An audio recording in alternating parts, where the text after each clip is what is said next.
Bismillahirrahmanirrahim. Assalamualaikum warahmatullahi wabarakatuh.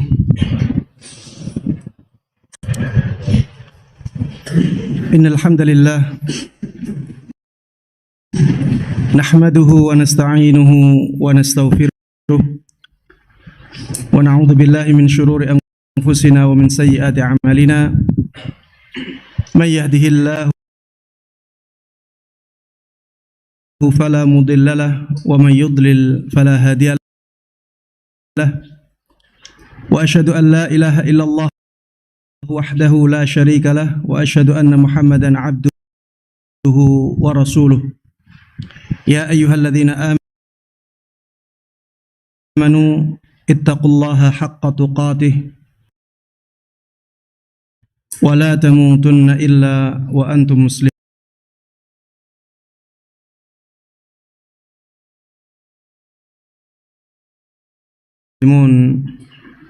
Amma ba'd, fa inna asdaqal hadits kitabullah wa khairal huda huda Muhammadin sallallahu alaihi wasallam wa syarral umuri muhdatsatuha fa inna kulla muhdatsatin bid'ah wa kulla bid'atin dhalalah wa kulla dhalalatin finnar. Para jemaah sekalian, kaum muslimin dan kaum muslimat, ikhwati wa akhwati fillah, a'azzanallahu wa iyyakum. Alhamdulillah, pada kesempatan yang berbahagia ini kita dipertemukan oleh Allah Subhanahu wa taala dalam majelis yang mulia ini. Mudah-mudahan pertemuan kita ini benar-benar ikhlas, benar-benar hanya untuk mengharapkan pahala dari Allah Subhanahu wa taala, sehingga Allah Subhanahu wa taala memberikan pahala yang agung kepada kita. Dan mudah-mudahan dari majelis ini Allah Subhanahu wa taala memberikan kepada kita semuanya ilmu yang bermanfaat dan berkah yang bisa mendatangkan perubahan besar dalam kehidupan kita. Amin amin ya rabbal alamin. Salawat dan salam, keberkahan dan kenikmatan semoga selalu terlimpahkan kepada junjungan kita Nabi Agung Muhammad sallallahu alaihi wasallam. Sangat kita cintai, Nabi yang sangat kita kagumi dan selalu kita teladani. Mudah-mudahan salawat, salam, keberkahan dan kenikmatan tersebut juga tersambungkan kepada seluruh keluarga beliau, seluruh sahabat beliau, dan seluruh kaum muslimin yang mengikuti beliau dan para sahabatnya dengan baik hingga hari akhir nanti. Jemaah sekalian, rahimana wa rahimakumullah. Tema kajian kita pada kesempatan kali ini tentang pendahuluan ilmu usul fikih. Pendahuluan ilmu usul fikih maksudnya adalah masalah-masalah yang berkaitan dengan gambaran secara global tentang ilmu usul fikih, yang biasanya dibahas dalam pendahuluan ilmu usul fikih. Di antaranya adalah tentang hakikat dari ilmu usul fikih. Apa yang dimaksud dengan ilmu usul fikih ini? Apa yang dimaksud dengan ilmu usul fikih? Jemaah sekalian rahimana wa rahimakumullah, kita di sini tidak akan membahas panjang lebar tentang definisi secara bahasa, definisi secara istilah, ya. Kita langsung saja masuk ke inti dari definisi itu. Definisi ilmu usul fikih disampaikan oleh para ulama. Di antaranya imam besar dalam mazhab Hambali, yaitu At-Tufi rahimahullahu ta'ala. Beliau mendefinisikan ilmu usul fikih dengan perkataan beliau, al-ilmu bil qawa'id allati yutawassalu biha ila istinbatil ahkam syar'iyyatil far'iyyah min adillatiha tafsiliyah. Ilmu yang membahas tentang kaedah-kaedah yang bisa mengantarkan seseorang untuk menyimpulkan hukum-hukum syar'i yang amali dari dalil-dalilnya yang terperinci. Inilah hakikat ilmu usul fikih. Hakikat ilmu usul fikih adalah ilmu yang membahas tentang kaedah-kaedah yang bisa mengantarkan seseorang untuk menyimpulkan hukum-hukum syariat yang amali dari dalil-dalilnya yang terperinci. Lebih ringkasnya jamaah, ilmu usul fikih adalah ilmu yang membahas tentang kaedah yang bisa mengantarkan seseorang kepada ilmu fikih.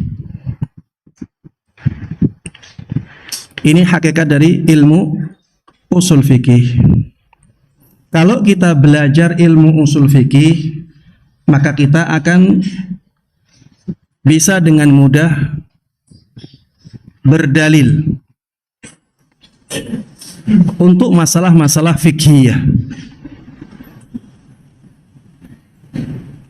Ilmu usul fikih ini jamaah sekalian rahimana wa rahimakumullah mempunyai tema-tema besar. Tema besar ilmu usul fikih itu 4. Ya. Tema besar ilmu usul fikih itu 4.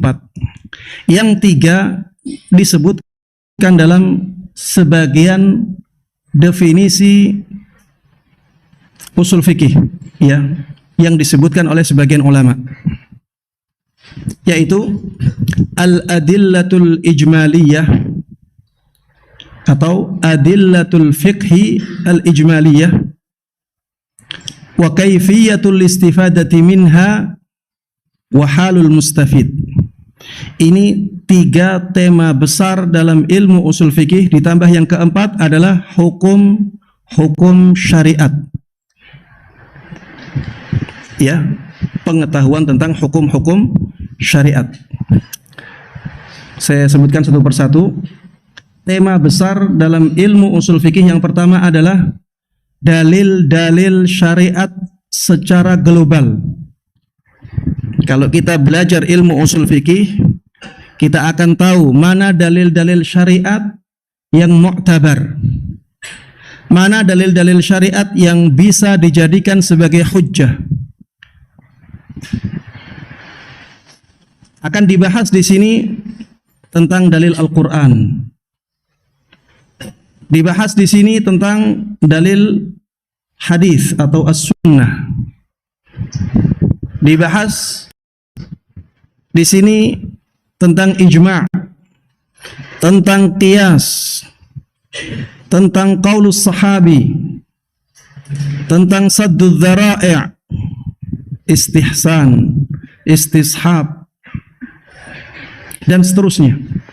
Ya, dalil-dalil syariat dibahas di sini. Mana dalil yang boleh kita jadikan sebagai hujjah, mana yang tidak boleh kita jadikan sebagai hujjah.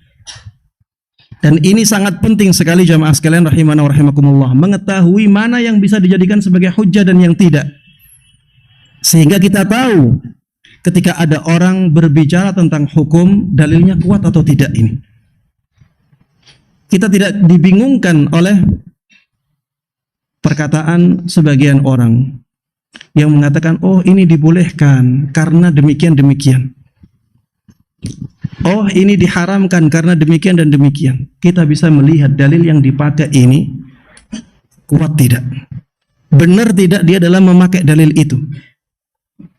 Kalau dalilnya pakai mimpi, maka mimpi bukanlah dalil. Dalilnya pakai perasaan. Anak kalau zikirnya kayak seperti ini, rasanya enak. Ini perasaan. Anak kalau melakukan amalan ini, hati saya tenang. Ini perasaan. Bisa jadi yang menenangkan itu adalah setannya, bukan Allah subhanahu wa ta'ala. perasaan seperti ini tidak bisa dijadikan sebagai hujjah. Ada yang berdalil dengan masyarakat kan sudah seperti ini, berdalil dengan adat kebiasaan masyarakat. Ada yang berdalil dengan kebanyakan ulama kan seperti ini, berdalil dengan mayoritas, ya. Yang seperti ini kita akan tahu ini dalil kuat atau tidak, ya. Ini yang pertama, tema besar dalam ilmu usul fikih. Tema tentang dalil, pembahasan tentang dalil secara global. Orang yang ahli usul, yang dibahas oleh dia adalah dalil secara global. Dia yang menjelaskan bahwa ini dalil. Nanti ahli fikih yang menggunakan bagian dari dalil-dalil itu. Di dalam usul fikih yang dibahas itu, misalnya qiraah syadzah, bukan yang mutawatirah. Apakah dalil ataukah tidak? Itu dibahas di ilmu usul fikih.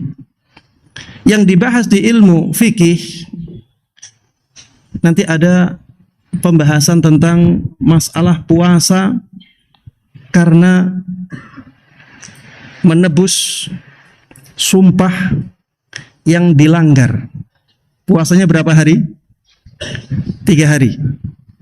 Ya, fakafaratuhu it'amu 'asharati masakin min awsati ma tut'imuna ahlikum aw kiswatuhum aw tahriru raqabah faman lam yajid fasiyamu 3 ayyam. Baik. Puasa 3 hari ini harus berturut-turut ataukah tidak?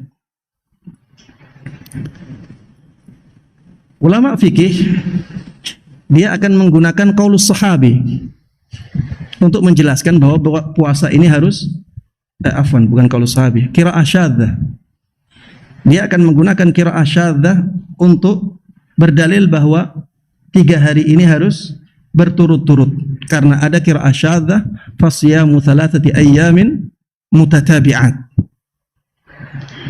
Ini pembahasan dalam ilmu fikih. Dia memakai qiraah syadzah yang sudah ditakrir oleh seorang ahli usul bahwa itu hujjah. Jadi seorang ahli usul fikih itu mentakrir ini hujjah atau tidak, nanti dipakai oleh para ahli fikih. Nanti di kitab fikih dipakai itu. Oh, qaulus sahabi hujjah. Kalau sahabi hujjah berarti nanti ahli fikih memakai qaulus sahabi itu sebagai hujjah dalam banyak masalah. Misalnya, oh saddud dzara'i itu hujjah. Nanti di kitab fikih digunakan saddud dzara'i itu untuk berdalil. Taib.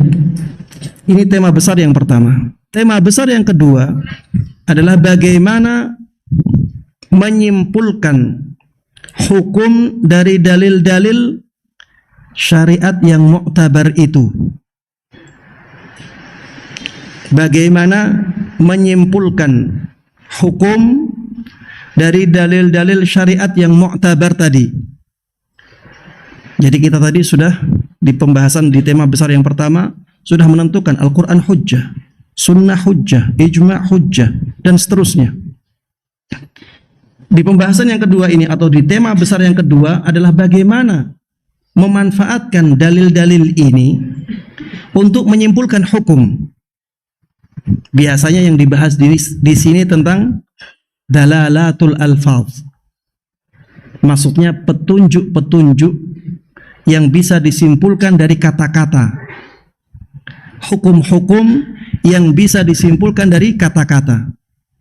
Dibahas di sini tentang apa? Tentang nas, sebuah kata yang tidak punya kemungkinan makna kecuali hanya satu. Tilka asyaratun kamilah. Itu adalah 10 hari yang sempurna. Tidak ada kemungkinan 9, tidak ada kemungkinan 11, 10. Qul huwallahu ahad. Katakanlah bahwa dia Allah itu satu, tidak ada kemungkinan 2 atau setengah, 1. Ya. Dan seterusnya. Ini nas. Ada kata yang punya kemungkinan lebih dari 1 makna, tapi makna yang paling kuat diketahui, makna yang lebih kuat terlihat. Seperti misalnya perintah. Ketika syariat memerintahkan sesuatu, maka makna yang paling kuat dari kata-kata perintah itu adalah makna wajib.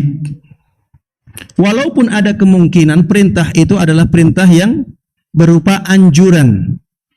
Ada kemungkinan itu. Tapi kemungkinan yang paling kuat adalah kemungkinan itu adalah keharusan. Ya, ini namanya zahir, jamaah. Ada nas, ada zahir. Kata yang zahir adalah kata yang memiliki kemungkinan makna lebih dari satu, tapi salah satu dari makna itu terlihat lebih kuat. Makna yang lebih kuat itulah yang disebut sebagai makna zahir. Ada yang mujmal, ada kata-kata yang maknanya tidak bisa kita kuatkan salah satunya, maknanya banyak. Dalam bahasa Arab ini ada ya, satu makna, satu kata, tapi maknanya berlawanan dan kemungkinannya sama. Seperti as'as, wal laili idza as'as, itu bisa bermakna adbar, bisa bermakna aqbal. As'as itu bisa bermakna datang, bisa bermakna pergi. Wal laili idza as'as, demi malam, idza as'as, ketika dia as'as, ketika dia datang bisa, ketika dia pergi bisa. Satu kata punya dua makna, saling bertentangan, kemungkinannya sama. Ada di dalam bahasa Indonesia? Tidak ada. Wal mutallaqatu yatarabbasna bi anfusihinna thalathata quru. Orang-orang yang ditalak, ya, istri-istri yang ditalak, maka iddahnya adalah 3 quru. Quru dalam bahasa Arab bisa bermakna hiyad, bisa bermakna athhar, ya. Jadi quru dalam bahasa Arab itu bisa bermakna masa haid, ya, bisa bermakna haid, bisa bermakna suci. Lihat ya, ini kata-katanya mujmal. Kita tidak tahu mana yang diinginkan oleh Allah. Apakah haid ataukah suci? Dari ayat ini kita tidak tahu. Kita tahunya dari hadis, kita tahunya dari dalil yang lainnya. Ini pembahasan tentang lafal. Ini tema besar dalam ilmu usul fikih. Ada pembahasan tentang perintah, tentang larangan. Apa yang dimaksud dengan perintah? Apa yang dimaksud dengan larangan? Apa redaksi perintah? Apa redaksi larangan? Apa hukum yang ditunjukkan oleh perintah? Apa hukum yang ditunjukkan oleh larangan? Dibahas sangat detail dalam ilmu usul fikih. Pembahasan tentang kata-kata. Dari kata-kata itu kita memahami hukum. Ya, karena tujuan mempelajari ilmu usul fikih, tujuan akhirnya adalah sampai kepada hukum Allah Subhanahu wa taala. Ya. Ada pembahasan tentang umum dan khusus.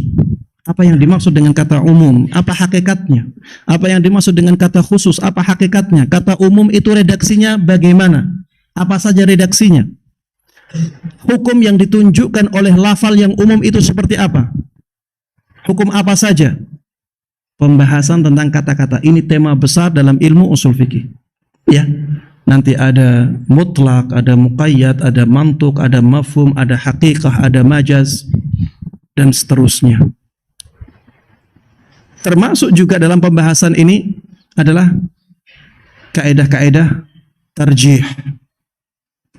Kaedah-kaedah untuk menguatkan mana dalil yang lebih kuat.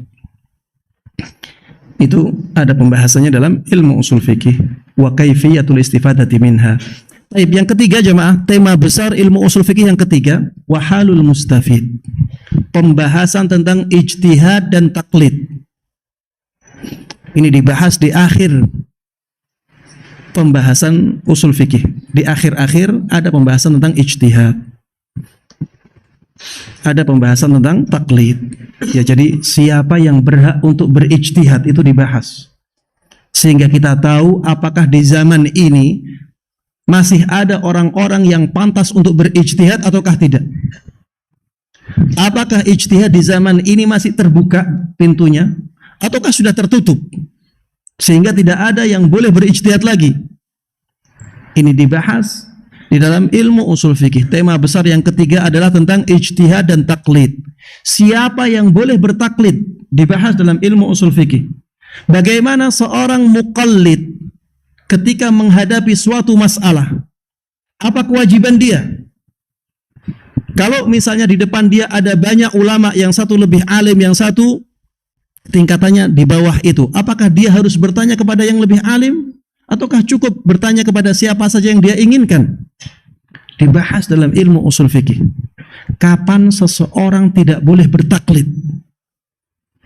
Ini pembahasan tentang ijtihad dan taklid.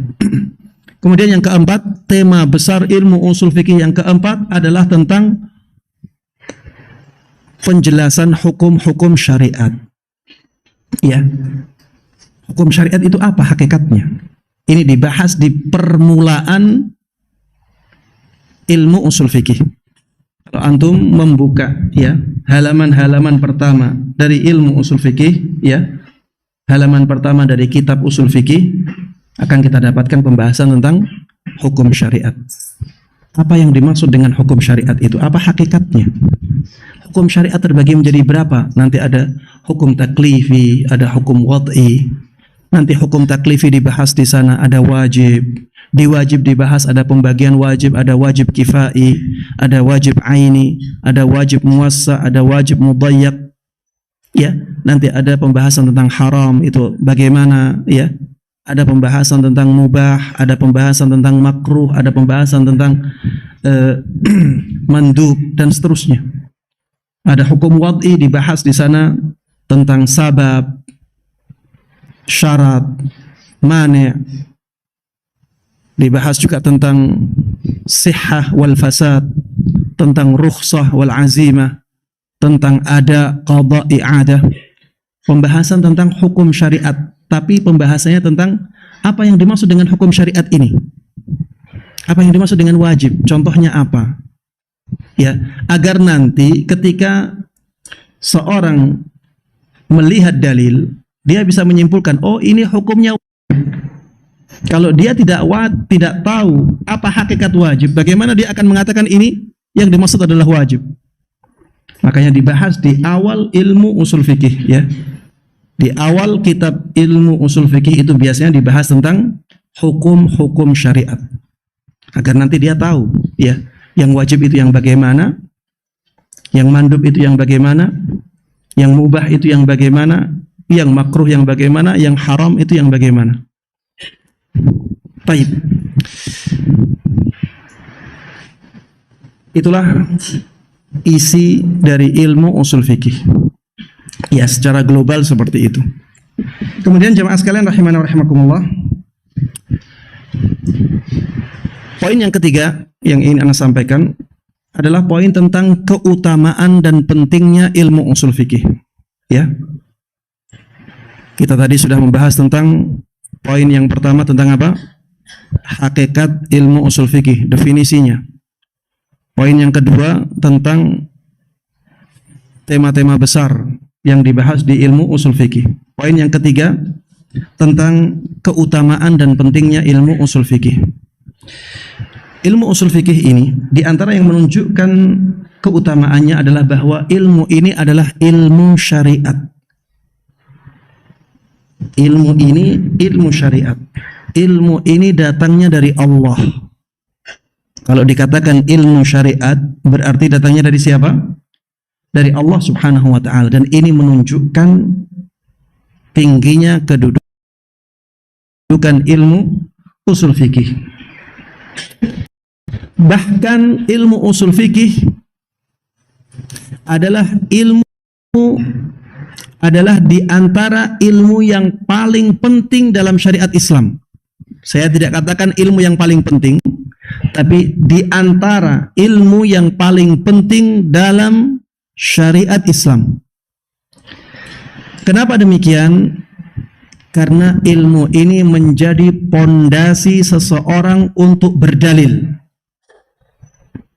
Ilmu ini menjadi pondasi seseorang untuk berdalil, dan berdalil itu dibutuhkan dalam semua ilmu syariat. Kita masuk ke ilmu akidah, ilmu tauhid. Di sana kita akan mendapati dalil-dalil dalam ilmu tersebut. Disebutkan banyak dalil. Bagaimana kita berdalil dengan dalil-dalil tersebut? Tidak bisa lepas dari ilmu usul fikih. Kita masuk ke misalnya fiqhus sunnah, memahami hadis. Kita tidak bisa lepas dari ilmu usul fikih. Kita masuk ke ilmu tafsir. Tidak lepas. Kita tidak bisa lepas dari ilmu usul fikih. Begitu seterusnya jemaah.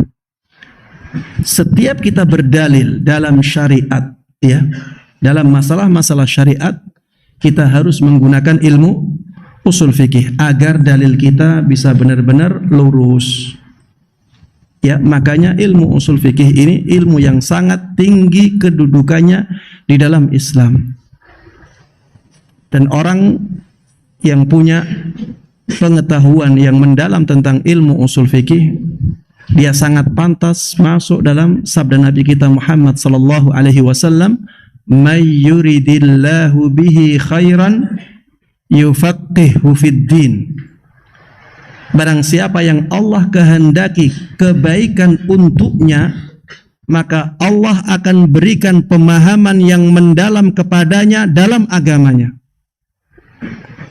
Allah akan memberikan kepada dia pemahaman yang mendalam tentang agamanya. Dan orang yang bisa memahami dalil-dalil syariat secara baik, dia benar-benar punya pemahaman yang tinggi dalam agama ini. Makanya dia sangat pantas untuk masuk dalam hadis ini. May yuridillahu bihi khairan yufaqihu fid din. Termasuk di antara yang menunjukkan keutamaan ilmu usul fikih adalah tema yang dibahas. Tema yang dibahas dalam ilmu usul fikih di antaranya adalah dalil-dalil syariat, dan ini yang paling menonjol. Ini yang paling menonjol. Dan dalil-dalil syariat adalah sesuatu yang sangat mulia, datangnya dari Allah. Maka itu menunjukkan keutamaan ilmu usul fikih. Para ulama ketika menjelaskan tentang keutamaan ilmu akidah, apa yang mereka katakan? Tema yang dibahas di ilmu akidah adalah tentang Allah Subhanahu wa ta'ala di antaranya. Dan tidak ada yang lebih mulia daripada Allah Subhanahu wa ta'ala. Makanya ilmu akidah itu ilmu yang paling mulia. Karena tema yang dibahas adalah tema yang paling mulia tentang Allah Subhanahu wa ta'ala. Ilmu-ilmu yang lain kemuliaannya juga bisa tergantung dengan temanya. Semakin mulia temanya, maka semakin mulia ilmu tersebut. Demikian sebaliknya, semakin buruk tema suatu ilmu, maka ilmu tersebut menjadi semakin rendah kedudukannya. Kalau ada buku yang menjelaskan tentang bagaimana berzina yang profesional, maka buku tersebut menjadi buku yang paling hina atau buku yang sangat hina sekali. Kalau misalnya ada buku, ada ilmu yang menjelaskan tentang bagaimana cara mencuri yang paling bisa menyelamatkan diri, ya, maksudnya dia bisa mencuri dapat uang banyak, tapi dia juga selamat. Itu menjadi buku yang sangat hina sekali. Kalau ada buku yang menjelaskan atau ilmu yang menjelaskan tentang bagaimana sihir, ya, sihir pelet, ya, atau sihir mencelakai orang lain, maka ilmu yang membahas tentang ini menjadi ilmu yang paling atau ilmu yang sangat hina sekali. Karena apa? Karena temanya hina, temanya buruk. Semakin bagus tema yang dibahas dalam sebuah ilmu, maka ilmu tersebut menjadi semakin mulia. Ilmu usul fikih juga demikian jemaah. Yang dibahas dalam ilmu usul fikih, qala Allah, qala Rasuluhu, qala sahabah. Ya, perkataan Allah, perkataan Rasulullah sallallahu alaihi wasallam, perkataan para sahabat. Bagaimana kita bisa mengambil manfaat dari firman Allah? Bagaimana kita bisa mengambil manfaat dari sabda Rasulullah sallallahu alaihi wasallam, dari perkataan para sahabat. Ya, dan ini sesuatu yang sangat mulia. Tujuan ilmu ini juga menunjukkan kemuliaan ilmu ini. Tujuan ilmu usul fikih sebenarnya adalah sampai pada apa yang diinginkan oleh Allah Subhanahu wa taala dan Rasulnya dalam firman dan sabda, ya, dalam firman Allah dan dalam sabda Rasulnya. Bagaimana sampai pada keinginan Allah dari firman-firman tersebut? Bagaimana sampai pada pemahaman tentang perkataan Rasulullah sallallahu alaihi wasallam dalam hadis-hadisnya? Tujuan yang sangat mulia ini sangat mempengaruhi keutamaan sebuah ilmu. Kemudian jemaah sekalian rahimani wa rahimakumullah, di antara yang menunjukkan penting dan utamanya ilmu usul fikih adalah bahwa ilmu ini termasuk di antara ilmu yang mengumpulkan dalil akli dan dalil nakli. Dalam ilmu usul fikih, kita tidak hanya mempelajari tentang wahyu, tapi juga mempelajari tentang bagaimana memahami wahyu ini dengan baik. Jadi di sana ada dalil syariat, di sana juga ada logika, dikumpulkan jadi satu. Ya, dan ini sangat terlihat dalam ilmu usul fikih. Makanya jamaah, ilmu usul fikih ini kurang cocok untuk orang awam. Ilmu usul fikih ini kurang cocok untuk orang awam. Makanya biasanya ya, kalau kajiannya tentang ilmu usul fikih, hari pertama masya Allah membludak, hari kedua mulai, hari ketiga mulai menyusut. Mungkin sampai sebulan ya tidak tersisa kecuali hanya 1/10 dari yang hadir pertama kali. Kenapa? Karena ilmu ini agak berat. Karena seseorang harus memakai akalnya juga, memakai logikanya. Ya, dan redaksi atau kata-kata yang dipakai oleh ahli usul fikih itu biasanya mengandung banyak makna. Saya katakan mengandung banyak makna, dalam bahasa Arabnya dakik ya. Jadi kelihatannya kata-kata itu biasa saja, padahal ada makna khusus yang diinginkan oleh orang yang mengatakannya. Sehingga ilmu usul fikih ini menjadi agak berat bagi orang awam, ya.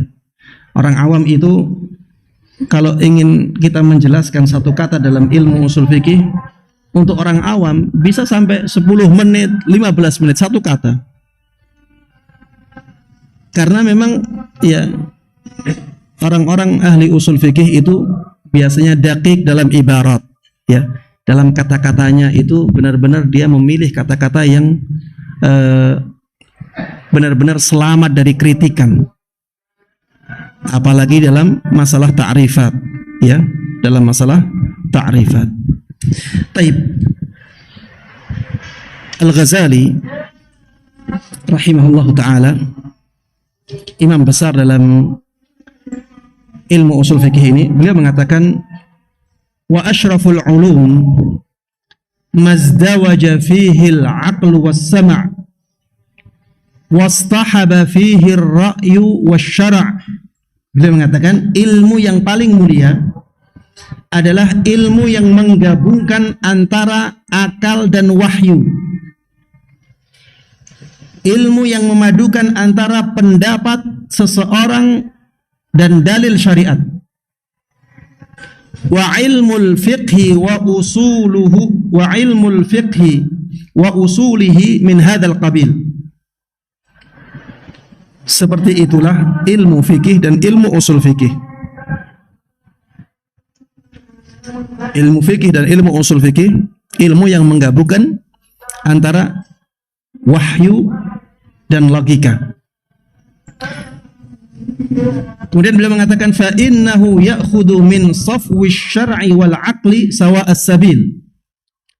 Karena ilmu fikih dan ilmu usul fikih ini mengambil jalan yang lurus dari dalil syariat yang jernih dan dalil akal.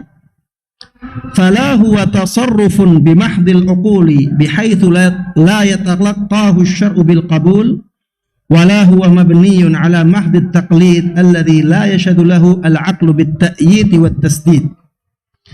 Jadi ilmu usul fikih dan ilmu fikih bukan hanya berdasar logika yang tidak diterima oleh syariat.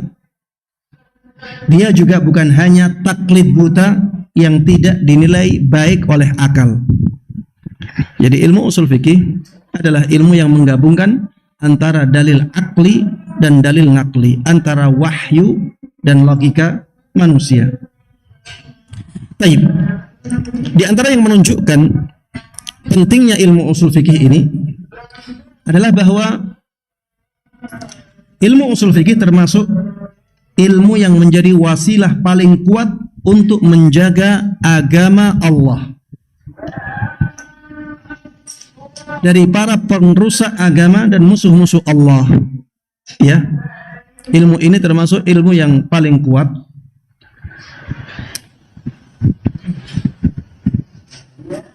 ilmu yang menjadi wasilah paling kuat untuk menjaga agama Allah Subhanahu wa taala, ya. Dengan ilmu usul fikih jamaah kita bisa menjawab syubhat-syubhat. Ya. Para ulama yang ahli usul fikih kalau menjawab tentang syubhat-syubhat itu lebih pas, ya, lebih enak. Dan jawabannya bisa lebih mengena. Karena mereka tahu, ya, bagaimana berdalil yang baik. Dan mereka tahu kekurangan dalil-dalil yang disebutkan oleh para musuh-musuh Allah Subhanahu wa taala tersebut, para penyebar syubhat. Ya, makanya mempelajari ilmu usul fikih ini sangat penting untuk kita yang punya waktu, ya. Para thalabul ilm yang punya waktu banyak, belajarlah ilmu ini. Ini ilmu alat, ini ilmu wasilah. Tapi pengaruhnya sangat besar sekali dalam kehidupan kita, kehidupan masyarakat kita, ya, dalam kita memahami dalil-dalil yang ada dalam syariat. Ilmu usul fikih jamaah sekalian rahimana wa rahimakumullah bisa menjadikan seseorang jauh dari sikap fanatik.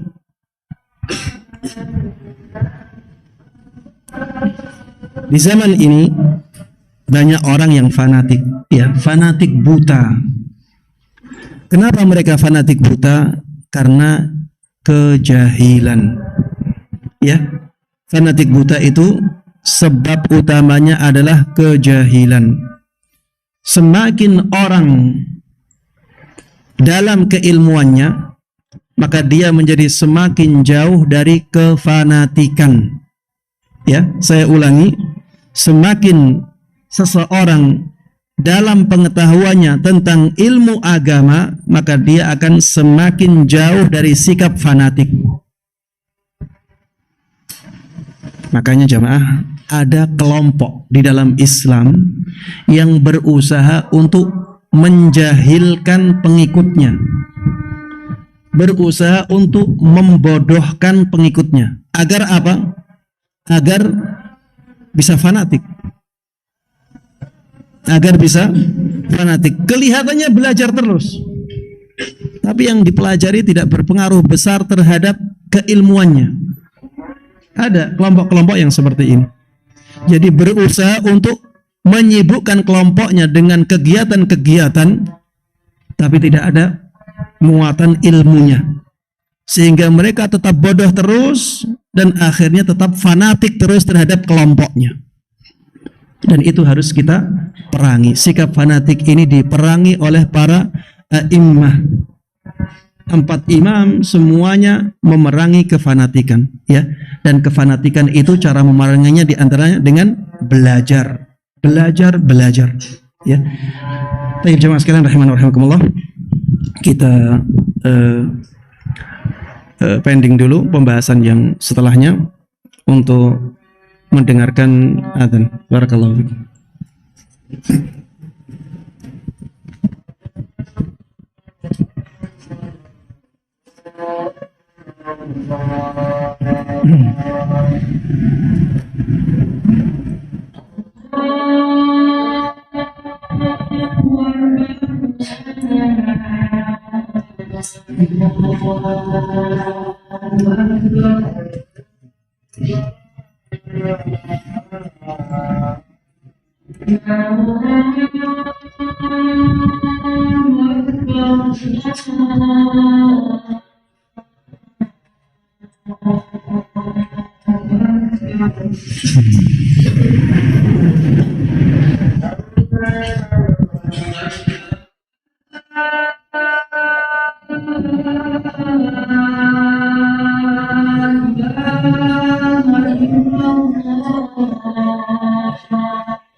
Baik, kita teruskan lagi. Poin yang berikutnya yang ingin Anda sampaikan adalah tentang sumber ilmu usul fikih. Ilmu usul fikih ini disimpulkan dari sumber mana saja. Para ulama menyebutkan, ya, ilmu usul fikih disimpulkan dari beberapa sumber. Yang pertama dari bahasa Arab, ya. Ilmu usul fikih disimpulkan dari bahasa Arab. Makanya jamaah yang belum belajar bahasa Arab akan kesulitan untuk mempelajari ilmu usul fikih, karena sangat erat kaitannya antara ilmu usul fikih dengan bahasa Arab. Yang belajar bahasa Arab dengan baik, dia akan mudah memahami ilmu usul fikih. yang belum belajar bahasa Arab akan sulit memahami ilmu usul fikih. Kemudian yang kedua, termasuk di antara sumber ilmu usul fikih adalah ilmu akidah. Ya, ilmu akidah. Banyak pengaruh-pengaruh akidah di ilmu usul fikih. Banyak pengaruh-pengaruh akidah di ilmu usul fikih. Makanya ya, belajar akidah yang baik dulu. Belajar akidah yang mendalam. Kalau tidak ingin menyimpang akidahnya setelah belajar ilmu usul fikih. Ya. Dan kalau misalnya belum bisa belajar akidah secara mendalam, tapi tetap ingin belajar ilmu usul fikih, maka belajarlah ilmu usul fikih dari guru yang akidahnya lurus. Karena ilmu usul fikih ini setelah dikumpulkan oleh Imam Syafi'i rahimahullahu ta'ala, banyak dari kelompok-kelompok di luar ahlus sunnah yang akhirnya menjadi imam dalam ilmu usul fikih. Ada dari kelompok Mu'tazilah, ya, ada dari kelompok Asy'ariyah, dan mereka banyak jumlahnya. Dan setiap penulis itu biasanya membawa akidahnya. Setiap penulis itu membawa akidahnya dalam tulisannya. Makanya ya, ilmu usul fikih atau kitab-kitab usul fikih yang tebal-tebal itu biasanya banyak disusupi akidah-akidah para penulisnya. Makanya ya, berhati-hatilah dalam belajar ilmu usul fikih. Taib. Kemudian yang ketiga, sumber ilmu usul fikih Al-Quran, As-Sunnah, dan perkataan para sahabat atau qaulus sahabi, pendapat para sahabat. Ini kita sangat jelas melihat hal itu ketika kita mempelajari kaidah-kaidah dalam ilmu usul fikih.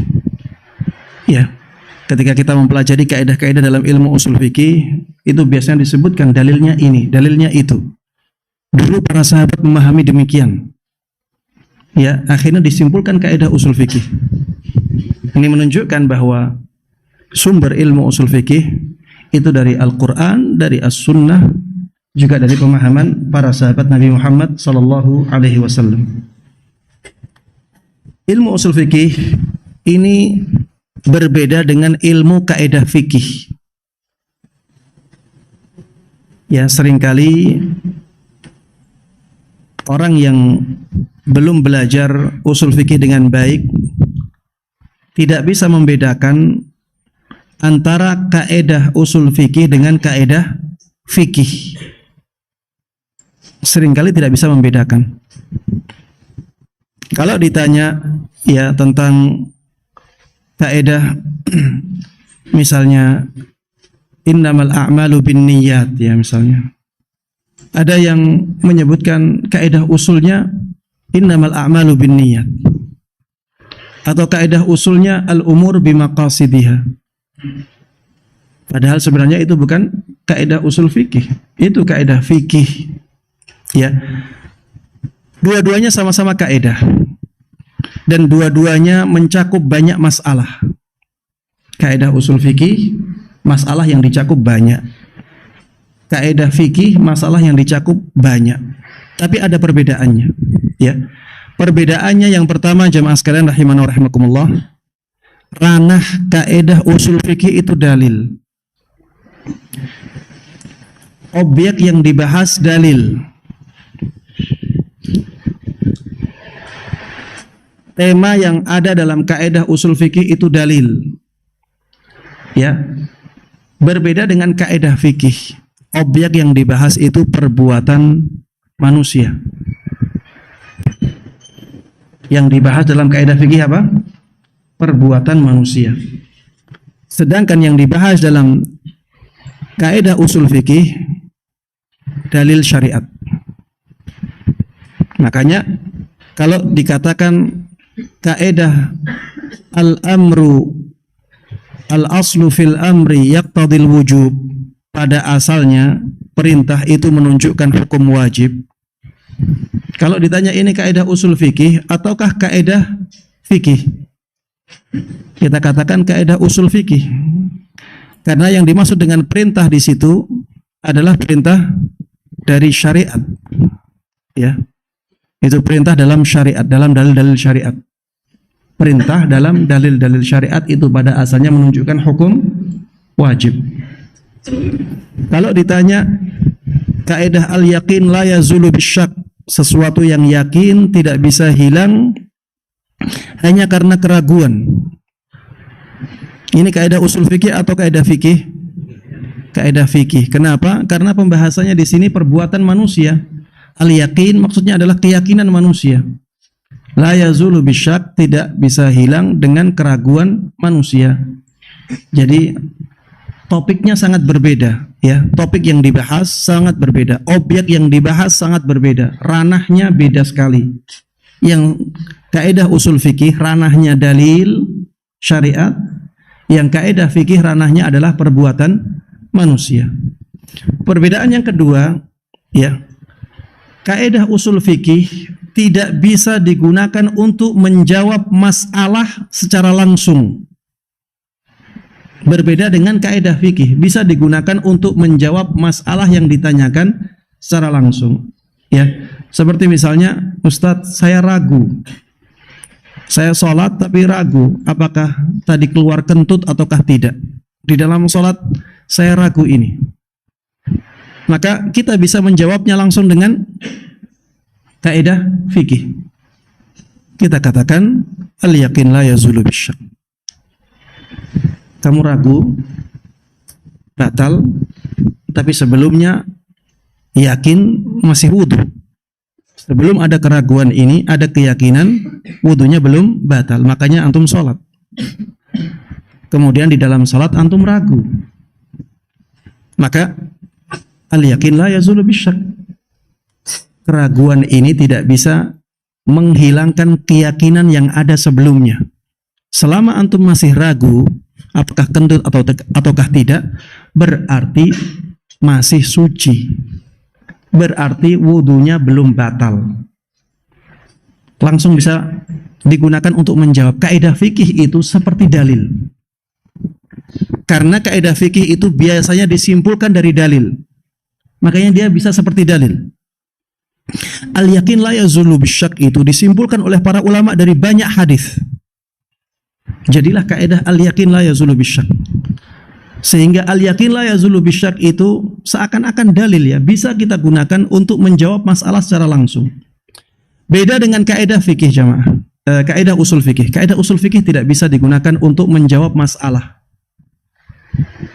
Karena tadi hubungannya dengan dalil, bukan hubungannya dengan masalah. Jadi kaidah fikih itu letaknya dalil, kemudian difahami dengan kaidah usul fikih, baru ada kesimpulan hukumnya. Kalau tidak ada dalilnya, hanya kaidah fikih saja, tidak bisa digunakan untuk menjawab masalah.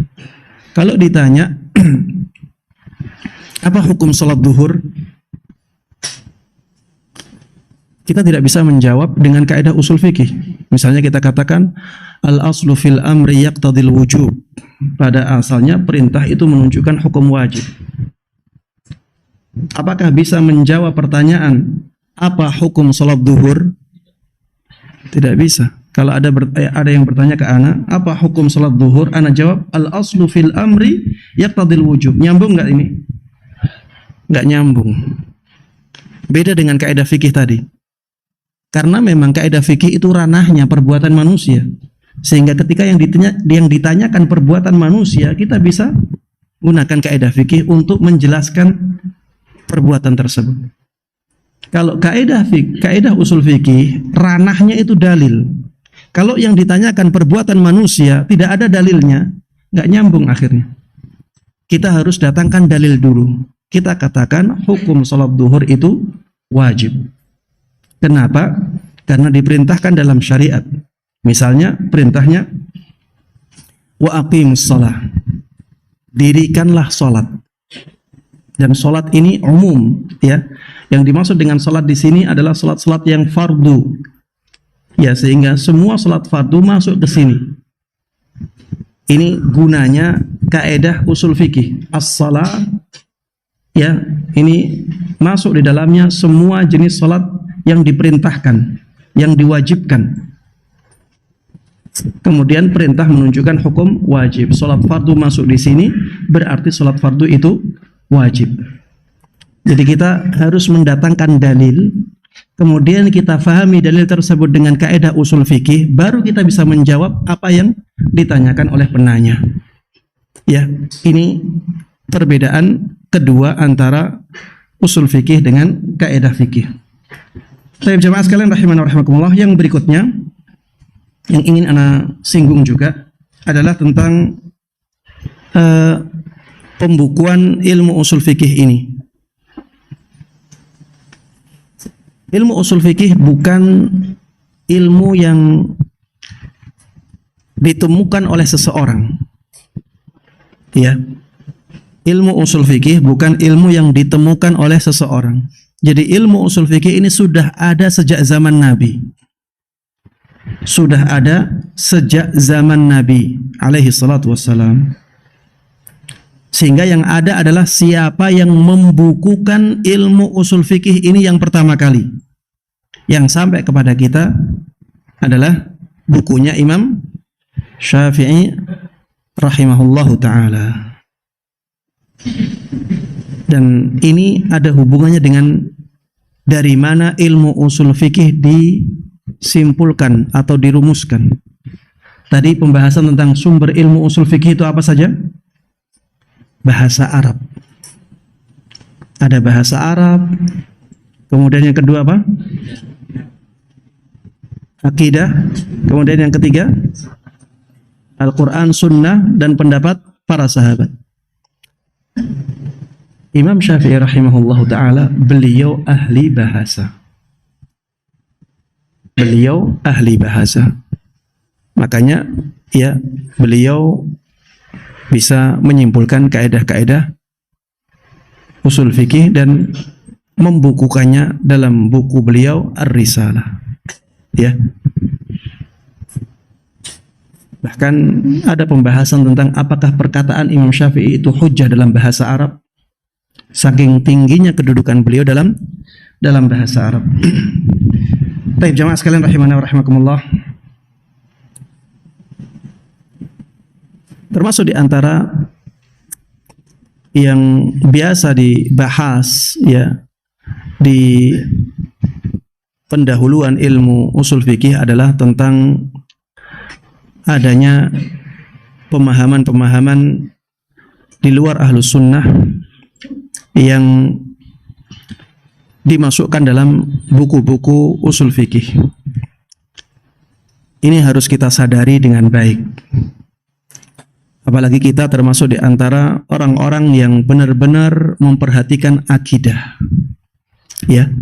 Kita harus menyadari hal ini sehingga kita berhati-hati dalam mempelajari ilmu usul fikih.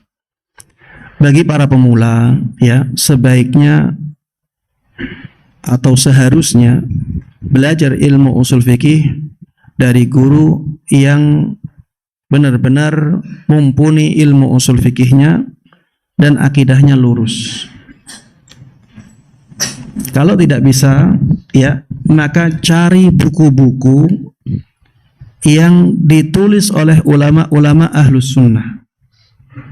Dan alhamdulillah di zaman ini ya, banyak buku-buku kontemporer dalam ilmu usul fikih yang ditulis oleh ulama-ulama ahlus sunnah yang benar-benar berusaha untuk membersihkan ilmu usul fikih dari akidah-akidah yang menyimpang. Ya, saya sebutkan di sini sedikit saja ya.